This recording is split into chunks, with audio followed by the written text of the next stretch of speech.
আসসালামু আলাইকুম ও রহমতুল্লাহ। প্রিয় মুসলিম ভাই ও বোনেরা, পবিত্র ঈদুল আজহায়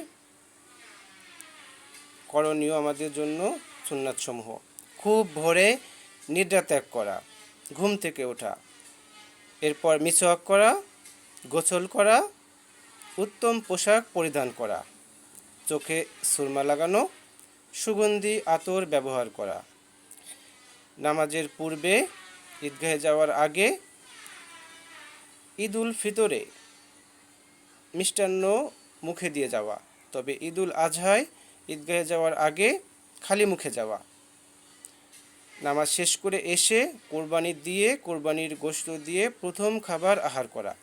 এটা যাদের সামর্থ্য তাদের জন্য ঈদুল আজহায়।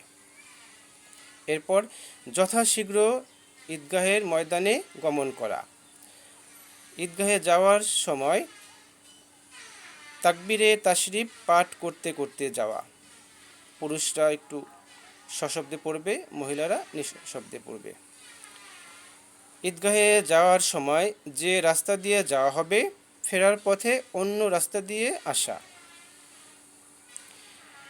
আরও অন্যান্য আমলগুলো আমরা স্থানীয় মসজিদের ইমাম খতিবের কাছ থেকে জেনে নিব, অথবা ইসলামী বই, কিতাব, কুরআন হাদিস থেকে জানার চেষ্টা করব ইনশাআল্লাহ। মহান আল্লাহ তাআলা আমাদের সকলকে সহিহ সুন্নাহ অনুযায়ী আমল করার তৌফিক দান করুন এবং আমাদের কোরবানি সহ সকল আমলকে কবুল করুন। আমিন।